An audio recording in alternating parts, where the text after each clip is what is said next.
Local bar may lose its liquor license for too many calls to police. The owner says it's not all his fault and is wondering who should really be held accountable.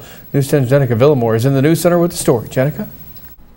The owner of Shenanigans punished for things he says he didn't do. He says many of the incidents are caused by his customers and employees, but he's not the only business wanting answers, asking the OLCC who's really at fault.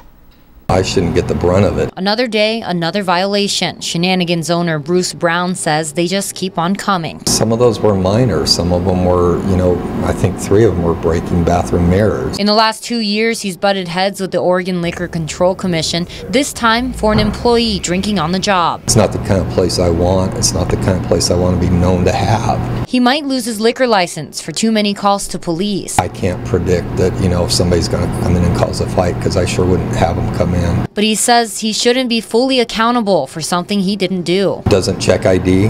Their fine is $150. Mine is $1,700. So whose fault is it? Any misbehavior or criminal activity that happens on their property is the responsibility of the business, and the licensee is certainly responsible for their employees. An OLCC spokesperson says it's up to the business to make sure alcohol is sold responsibly, and when things get out of hand, it's because those customers shouldn't be served in the first place. When you overserve alcohol to people, that's when problems happen. I don't think it's fair, because all we're doing is hiring people that OLCC says are trained and qualified for the position, and then if they don't do their job, we get in trouble. The manager over at Lava Lane says if employees trip up, the OLCC should take a hit as well. Otherwise, if you do the crime, you should pay the price. At some point, they have to take their own accountability. This bar hasn't had any problems, and they hope to keep it that way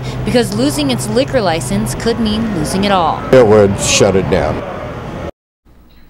Business managers say they do take some responsibility, but there should be tougher consequences for the people doing it. As for reevaluating who's accountable, the OLCC says it doesn't see any changes in the future. Covering your news, Jenica Villamore, News 10.